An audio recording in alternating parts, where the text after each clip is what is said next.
जय हिंद, नमस्कार, welcome to job grade IAS.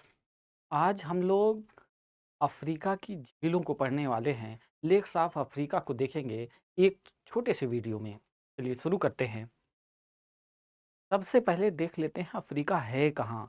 ये अफ्रीका कॉन्टिनेंट जो है क्षेत्रफल के आधार पर एरिया वाइज ये दुनिया का दूसरा सबसे बड़ा कॉन्टिनेंट है। एशिया सबसे बड़ा है, उसके बाद ये दुनिया का दूसरा सबसे बड़ा कॉन्टिनेंट है। साथ ही देशों की संख्या के आधार पर देखें तो यह दुनिया का सबसे अधिक संख्या में देशों वाला देश है, महाद्वीप है। ये जो है यहाँ 54 देश हैं, 54 कंट्रीज हैं और इतनी कंट्रीज किसी भी कॉन्टिनेंट में नहीं है। अच्छा, एक बात और है कि ये जो है सारे गोलार्धों में आता है, सारे हेमिस्फीयर में, नॉर्थ साउथ ईस्ट वेस्ट सारे हेमिस्फीयर में आता है। यानी कि ये जो है सारे हेमिस्फीयर में आ जाता है। साथ ही ये दुनिया का एकमात्र कॉन्टिनेंट है जहाँ से तीनों अक्षांश रेखाएं, तीनों जो है विषुवत रेखा, equator line, Tropic of Cancer, Tropic of Capricorn तीनों गुजरती हैं। अगर आप देखें तो ट्रॉपिक ऑफ कैंसर कुछ इस तरीके से यहाँ से गुजरती है और साथ ही इक्वेटर लाइन जो है कुछ इस प्रकार से गुजरती है और ट्रॉपिक ऑफ कैप्रिकॉर्न यानी मकर रेखा कुछ इस प्रकार से गुजरती है। तो ये दुनिया का एकमात्र कॉन्टिनेंट है जहाँ से कर्क रेखा, विषुवत रेखा और मकर रेखा, ये तीनों रेखाएं यहाँ से गुजरती हैं। अब यहाँ की ज्योग्राफी तो बहुत ज़्यादा बड़ी है, उसको हम लोग आगे के लेक्चर्स में देखेंगे। आप हमारे इसके लिए आप हमारा जो है ऐप इंस्टॉल कर सकते हैं प्ले स्टोर से। आगे आते हैं, अगर हम देखें तो यहाँ अफ्रीका की झीलों के बारे में हम लोग शुरू करते हैं। अगर देखें तो अफ्रीका में बहुत सारी झीलें हैं, चूँकि ये इन्वायरमेंटल रिच एरिया है। यहाँ आज भी प्रकृति से जुड़े लोग यानी जनजातियाँ और बहुत सारे प्राकृतिक संसाधन, मिनरल्स बहुत संरक्षित मात्रा में हैं, जैसा कि अन्य कॉन्टिनेंट में न के बराबर या नहीं है। जैसे कि एशिया में भी जो है मिनरल्स हैं, नॉर्थ अमेरिका में भी है, लेकिन यहाँ पर बहुत बड़ी मात्रा में इनका दोहन हो रहा है। लेकिन अफ्रीका अभी रिलेटिवली उस तेज़ी के साथ इनका दोहन नहीं हो पा रहा है। तो चलिए भाई यहाँ के झीलों के बारे में देखें। तो सबसे पहले हम लोग देखें तो एक आर्टिफिशियल लेक के बारे में हम लोग देखने जा रहे हैं। उसका नाम है नासिर झील या लेक नासिर जो है। और ये नासिर झील जो है एक आर्टिफिशियल लेक है, एक कृत्रिम झील है, मानव निर्मित झील है, जो कि दुनिया की सबसे बड़ी मानव निर्मित झील भी मानी जाती है। ये इजिप्ट देश में है। हालांकि ये जो है ये दुनिया की सबसे बड़ी झीलों में से एक है और साथ ही ये जो है थोड़ा एरिया इसका सूडान में भी पड़ता है, जबकि अधिकतर एरिया जो है वो मिस्र या इजिप्ट में है।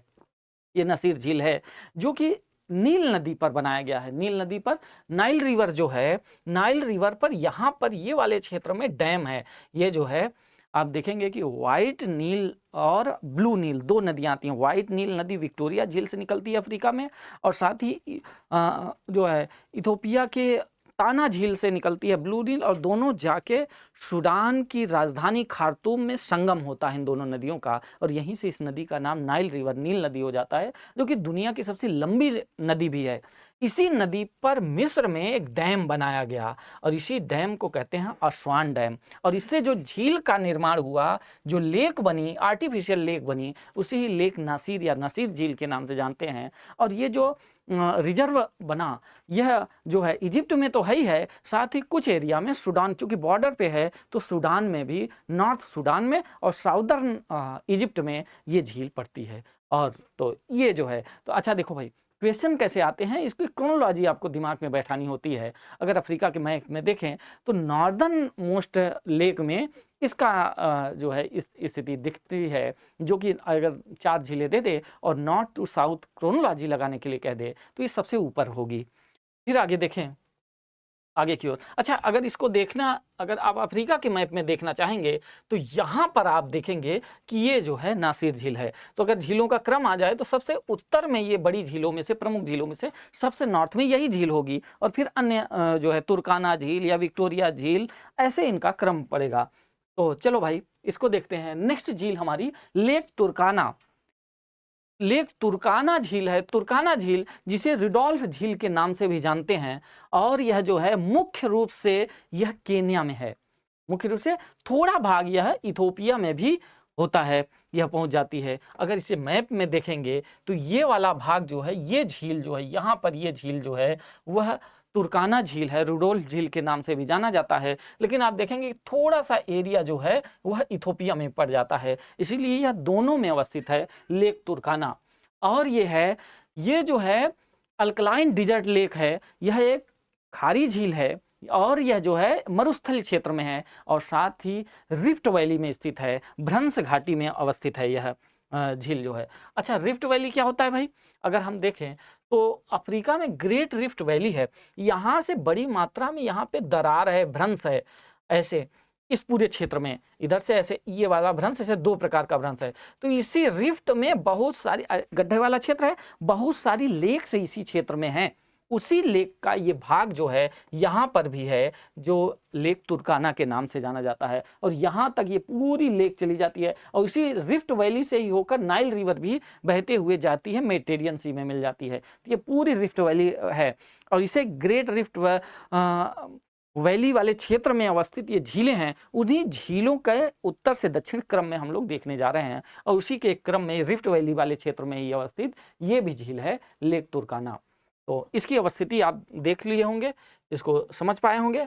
आगे झील पे चलें तो लेक अल्बर्ट झील है और ये भी अफ्रीकन रिफ्ट वैली में स्थित ग्रेट लेक्स ऑफ अफ्रीका जिसे कहा जाता है। इसमें 7 झीलें हैं, उसी 7 झीलों में से एक झील लेक अल्बर्ट भी है, जो कि युगांडा और democratic Republic of Congo DRC बोलते हैं। इसी का पुराना नाम जायरे भी था, इसे जायरे के नाम से भी जानते हैं। उन दोनों देशों के मध्य में ये अवस्थित झील है जो लेक अल्बर्ट झील के नाम से जानी जाती है। ये भी रिफ्ट वैली में अवस्थित है। अफ्रीकन ग्रेट लेक्स सिस्टम का यह भाग है, नील नदी घाटी वाले क्षेत्र में अवस्थित है और 7 जिलों में से बताया यह भी एक झील है लेक अल्बर्ट।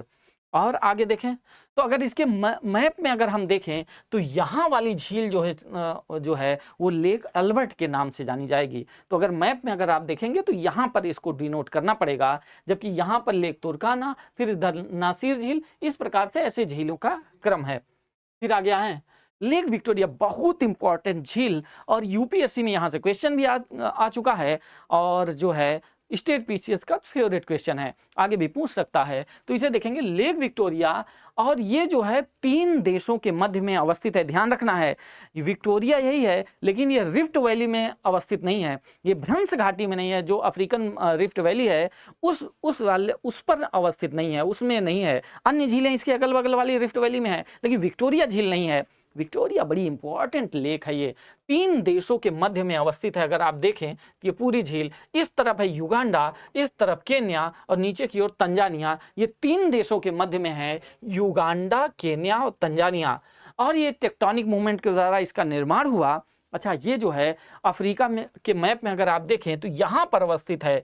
ये जो है अफ्रीका की सबसे बड़ी मीठे पानी की झील भी है। स्वीट वाटर लेक अफ्रीका की सबसे बड़ी है, साथ ही पूरी दुनिया में अगर बात करें, दुनिया की दूसरी सबसे बड़ी मीठे पानी की झील है ये। तो दुनिया की second largest sweet water lake ये जो है वो विक्टोरिया झील है। सबसे बड़ी झील जो है वो सुपीरियर झील है। जब हम लोग अमेरिका पढ़ेंगे तो वहाँ ये सब इसको देखेंगे, वहाँ ग्रेट लेक्स ऑफ अमेरिका देखेंगे, 5 झीलें, सुपीरियर, मिशिगन, यूरान, इरी और ओंटारियो, ऐसे 5 झीलों का क्रम। उसमें सुपीरियर झील जो कि दुनिया की सबसे बड़ी मीठे पानी की झील है, वैसे उसके बाद दुनिया की दूसरी सबसे बड़ी मीठे पानी की झील लेक विक्टोरिया है, जो 3 देशों के मध्य में है, युगांडा, केन्या और तंजानिया के मध्य अवस्थित है। पहली बात। दूसरी बात, इसकी विशेषता यह है कि यह ऐसी झील है, इसी के ऊपर से विषुवत रेखा, इक्वेटर लाइन यहीं से पास होती है। हमने अभी बात किया कि अफ्रीका एकमात्र दुनिया का कॉन्टिनेंट है जहां से ट्रॉपिक ऑफ कैंसर, इक्वेटर और ट्रॉपिक ऑफ कैप्रिकॉर्न तीनों रेखाएं यहां से गुजरती हैं।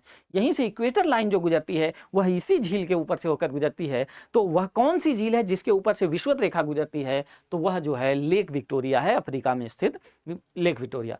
तीसरी विशेषता इसकी यह है कि यह जो है यहीं से एक नदी का उद्गम होता है, एक रिवर निकलती है जिसे नाइल रिवर। जब ये निकलती है तो इसका नाम व्हाइट नील रहता है, श्वेत नील के नाम से जानी जाती है। और यह जो है व्हाइट नील ही आगे जाके नाइल रिवर से बन जाती है। तो जब उद्गम होता है, यानी नील नदी का ओरिजिनेशन सोर्स पॉइंट जो है वह भी यही विक्टोरिया झील है। तो यह इसकी विशेषता है। और साथ ही अगर पूछ ले अफ्रीका की सबसे बड़ी झील कौन सी है, तो यही है विक्टोरिया झील ही अफ्रीका की सबसे बड़ी झील है। तो चलो भाई, तो आगे चलते हैं, अगली झील की ओर चलें। तो लेक एडवर्ड है। तो हमने देखा था, अभी हम लोगों ने हमने देखा था कि जो है लेक अल्बर्ट, अब उसी के नीचे अगर आप बात करें तो इधर अल्बर्ट हो गई, और नीचे की ओर देखें तो लेक जो है एडवर्ड है। लेक एडवर्ड जो है डीआरसी और युगांडा के मध्य में है। तो इधर देखेंगे यहाँ छोटा सा देश है युगांडा, और इस तरफ है डीआरसी। देखो भाई, 3 देश एक साथ हैं, युगांडा, रवांडा, बुरुंडी, छोटे छोटे देश हैं। यूपीएससी यहाँ से क्वेश्चन पिकअप कर लेता है। तो इन छोटे छोटे देश को आपको बहुत ध्यान रखना होता है। इसकी मैपिंग आपको, जब ज्योग्राफी में हम लोग आगे जीएस फाउंडेशन कोर्स अभी हम लोग शुरू करने वाले हैं, 1 मई से नया कोर्स आ रहा है, आप वहाँ से जुड़ सकते हैं। प्ले स्टोर से आप ऐप को इंस्टॉल कर लेंगे, सारी इन्फॉर्मेशन वहाँ से मिल जाएगी। तो आप देखेंगे कि यहाँ पे एडवर्ड झील है। एडवर्ड झील जो है वो 2 देशों के मध्य है। इधर की ओर युगांडा देश है, और इस तरफ DRC democratic Republic of Congo या जायरे देश है। फिर है, तो आगे की ओर चलें। फिर नेक्स्ट झील जो पड़ती है, यह भी बहुत इंपॉर्टेंट झील है, वैसे ही इंपॉर्टेंट है जैसी विक्टोरिया झील है, लेक तंजानिका या तंजनाइका। लेक तंजानिका जो है यह 4 देशों के मध्य में है। ये 4 देशों के मध्य में है, और ये ग्रेट रिफ्ट वैली का भाग है। देखो, विक्टोरिया ग्रेट रिफ्ट वैली में नहीं है, एडवर्ड है, और साथ ही अल्बर्ट है, और उसके बाद ये जो है लेक तंजनाइका भी, यह जो है लेक तंजनाइका या तंजानिका झील जो है वह ग्रेट रिफ्ट वैली में अवस्थित, भ्रंश घाटी में अवस्थित अफ्रीका की झील है। और यह जो है दुनिया की दूसरी सबसे गहरी झील है, second deepest lake in the world, वो लेक तंजानिका है। देखो भाई, दुनिया की सबसे गहरी झील हम लोग एशिया में पढ़ेंगे, है ना। साइबेरिया में क्षेत्र में स्थित, रूस के साइबेरिया क्षेत्र में स्थित लेक बैकाल दुनिया की सबसे गहरी झील मानी जाती है। उसके बाद दुनिया की दूसरी सबसे गहरी झील लेक तंजानिका है, और यह 4 देशों के मध्य में अवस्थित है। एक है तंजानिया, दूसरा डीआरसी या जायरे, तीसरा बुरुंडी, और चौथा जाम्बिया। आप देखेंगे मैप में तो इधर जाम्बिया से सीमा मिलती है, इस तरफ तंजानिया से सीमा मिलती है, इस तरफ बुरुंडी से सीमा मिलती है, और इस तरफ देखें तो ये डीआरसी या जायरे से सीमा मिलती है। तो 4 देशों के मध्य में अवस्थित यह लेक तंजनाइका है, great rift valley of Africa में अवस्थित। यह जो है दुनिया की दूसरी सबसे गहरी झील है। तो यह आपको पता चल गया होगा।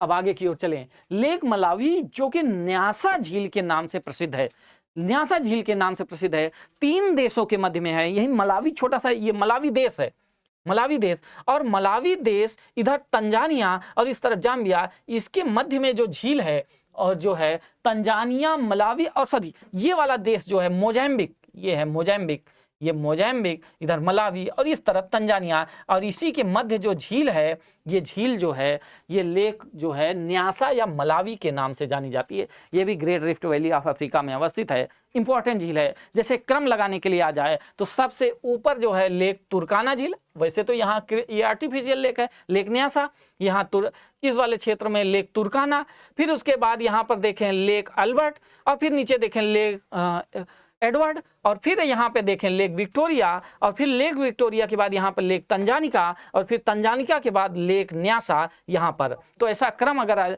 बड़ी झीलें दे सकता है तो पहला लेक तुर्काना, दूसरी लेक विक्टोरिया, तीसरी लेक तंजनाइका या तंजानिका, और चौथी लेक न्यासा के नाम से। ऐसा क्रम लगाने के लिए आ सकता है।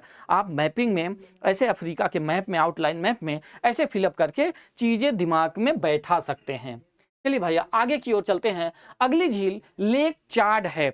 चाड झील अगर देखें तो ये सेंट्रल अफ्रीका में, मध्य अफ्रीकी देशों में अवस्थित, चाड देश में अवस्थित यह झील है, जो कि 3 देशों से घिरी हुई है। मूल रूप से तो 4 देश में है ये वाला क्षेत्र है, लेकिन ये झील जो है अभी क्लाइमेट चेंज की वजह से श्रिंक होती जा रही है, छोटी होती जा रही है। इसमें सबसे बड़ा हिस्सा ये वाला क्षेत्र जो है वो चाड में है, लेकिन थोड़ा भाग इस तरफ जो है नाइजीरिया, तो ये जो क्षेत्र आ जाता है नाइजीरिया में, और इधर थोड़ा क्षेत्र जो है नाइजर में। तो नाइजीरिया, नाइजर और चाड तीनों देश के मध्य में, चाड देश में ज़्यादा अवस्थित होने के कारण इसका नाम लेक चाड है। तो ये जो है इस पूरे क्षेत्र में अवस्थित चाड है। अच्छा, यहीं पर छोटा सा देश कैमरून है, तो इसको भी कवर कर लेती है। तो चाड देश, कैमरून देश, नाइजीरिया और नाइजर, इन देशों के मध्य में अवस्थित लेक चाड है, जो कि सहारा मरुस्थल के जस्ट से सटा हुआ क्षेत्र में अवस्थित है। और यहीं से नीचे की ओर जो है साहिल क्षेत्र की शुरुआत हो जाती है। अफ्रीका में साहिल क्षेत्र जो है, साहिल एरिया जो है वो सेमी डिजर्ट एरिया है, जबकि सहारा दुनिया का सबसे बड़ा डिजर्ट है, जो वार्म डिजर्ट है, गर्म मरुस्थल। तो इस पूरे क्षेत्र में सहारा मरुस्थल और इसके निचले वाला क्षेत्र जो है ये साहिल क्षेत्र कहलाता है। ये साहिल क्षेत्र है, साहिल, और यही साहिल क्षेत्र यहीं से शुरुआत हो जाती है और यहीं पर ये चाड झील अवस्थित है, लेक चाड है। आगे की ओर देखें तो लेक कीवू, अब देखो भाई ये लेक कीवू जो है वो भी रवांडा और डीआरसी के मध्य में है। तो यहीं पर एक देखा लेक कीवू जो है इस वाले क्षेत्र में, इस तरफ रवांडा देश और इस तरफ DRC, democratic Republic of Congo, या जो है जायरे जिसे बोलते हैं, इस तरफ जायरे, इसी को डीआरसी बोलते हैं, जायरे, और इस तरफ रवांडा, इन दोनों देशों के मध्य में अवस्थित लेक कीवू है। फिर आगे की ओर चलें। अच्छा, ये अफ्रीकी मैप में अगर आप देखेंगे तो यहाँ पर अवस्थित ये झील, छोटी सी झील है, इस झील में अवस्थित ये कीवू झील है। फिर आगे की ओर चलें तो लेक मेवरू जो है यह जाम्बिया और डीआरसी के मध्य में है। देखो भाई, दुनिया में दो ही देश हैं जिनके नाम की शुरुआत जेड से होती है, एक जाम्बिया, दूसरा जिम्बाब्वे। वहीं जाम्बिया देश और डीआरसी ऊपर की ओर डेमोक्रेटिक रिपब्लिक ऑफ कांगो और नीचे की ओर जो है जाम्बिया, और इनके मध्य में ये जो झील है वो लेक मेवरू के नाम से जानी जाती है, लेक मेवरू के नाम से जानी जाती है, और यह जो है यहाँ पर अवस्थित है। अब फिर आगे देखें करीबा। देखो भाई, ये करीबा डैम है, यह भी आर्टिफिशियल लेक है, यह एक कृत्रिम झील है और यह जाम्बिया और जिम्बाब्वे के मध्य में अवस्थित है। अभी जिसकी हमने बात किया, तो इस तरफ जाम्बिया, इस तरफ जाम्बिया और इस तरफ जो है जिम्बाब्वे, इसके मध्य में एक झील, वास्तव में यहीं से एक जो है जाम्बेजी रिवर बहती है। उसी रिवर पर बाउंड्री, उसी पर सीमा के पास में, जाम्बिया और जिम्बाब्वे की सीमा के पास में डैम बनाया, और उस डैम से जो रिजर्वियर बना, एक आर्टिफिशियल लेक का निर्माण हुआ, जिसे करीबा झील के नाम से जानते हैं, जिसे हम करीबा झील के नाम से, और ये डैम को करीबा डैम के नाम से जानते हैं। तो पूछ ले कि करीबा डैम या करीबा आर्टिफिशियल लेक किन दो देशों के मध्य में है, तो यह जिम्बाब्वे और जाम्बिया के मध्य में है। साथ ही यह दुनिया की सबसे बड़ी मैन मेड लेक जो है, वॉल्यूम के आधार पर, आयतन के आधार पर यह दुनिया की सबसे बड़ी कृत्रिम या मानव निर्मित झील भी मानी जाती है। किस आधार पर देखेंगे, ये वॉल्यूम के आधार पर, कि इसमें जितना पानी की मात्रा है उस आधार पर अगर देखें, या और साथ ही जल विद्युत परियोजना का बड़ा केंद्र है, इसलिए यह फेमस है। तो किन दो देशों के मध्य है, तो यह जाम्बिया और जिम्बाब्वे के मध्य में है। आगे की ओर देखें तो ये वाला क्षेत्र देखें तो यहाँ से ऐसे जिम्बाब्वे और जाम्बिया की सीमा पर, इधर से ऐसे जाम्बेजी नदी और यहाँ पर डैम बना, इस तरफ जाम्बिया और इधर जिम्बाब्वे, इन दोनों के मध्य में ये जो डैम बना और यही जो झील बनी वो करीबा झील के नाम से जानी जाती है। फिर आगे देखें लेक वोल्टा, ये इंपॉर्टेंट झील है लेक वोल्टा, और यह झील जो है इस जो है वेस्टर्न अफ्रीका में अवस्थित है, और ये वास्तव में घाना नामक देश में पड़ती है। तो देखेंगे ये कोको ट्रायंगल का क्षेत्र वाला भाग है, यहाँ पे कोकोआ का बहुत बड़ा उत्पादन होता है। अगर आप देखें तो यहाँ पर आइवरी कोस्ट है, ये आइवरी कोस्ट वाला देश, आइवरी कोस्ट दुनिया का सबसे बड़ा कोकोआ उत्पादन क्षेत्र, उसी के बगल में घाना, फिर टोगो, फिर बेनिन। तो आइवरी कोस्ट, घाना, टोगो, बेनिन, ऐसे 4 देशों का क्षेत्र है, और इस पूरे क्षेत्र में बड़ी मात्रा में कोकोआ का उत्पादन होता है। इसी कोकोआ ट्रायंगल वाले क्षेत्र में घाना नामक देश में एक झील है, और ये जो है एक जो है झील है, एक आर्टिफिशियल लेक है, और इसे ही लेक वोल्टा के नाम से जानते हैं। क्या नाम से? लेक वोल्टा के नाम से जानते हैं। और इसकी सबसे बड़ी एक और विशेषता है कि यहीं से 0 डिग्री लॉन्गिट्यूड लाइन जाती है, 0 डिग्री देशांतर रेखा यहीं से गुजरती है, और 0 डिग्री लॉन्गिट्यूड लाइन को ही इंटरनेशनल टाइम लाइन कहा जाता है। इंटरनेशनल टाइम लाइन, यह अंतरराष्ट्रीय मानक समय रेखा जिसे IST बोलते हैं, इंटरनेशनल स्टैंडर्ड टाइम लाइन के नाम से जानते हैं। यही जो है प्राइम मेरिडियन लाइन के नाम से भी जानते हैं। तो वह कौन सी झील है जिसके ऊपर से IST गुजरती है, वो ग्रीनविच लाइन गुजरती है, या जो है 0 डिग्री लॉन्गिट्यूड लाइन गुजरती है? ये सभी जो है देशांतर रेखा 0 डिग्री देशांतर रेखा, यह जो है अंतर्राष्ट्रीय मानक समय रेखा का ही नाम है। तो वह झील जो है लेक वोल्टा है, लेक वोल्टा के ऊपर से जो है 0 डिग्री देशांतर रेखा यानी अंतर्राष्ट्रीय मानक समय रेखा गुजरती है। तो यह जो है यह हमारी लास्ट झील है। तो आज के झील का सफ़र यहीं शुरू करेंगे, फिर मिलेंगे ज्योग्राफी के अगले पॉइंट में। Thank you.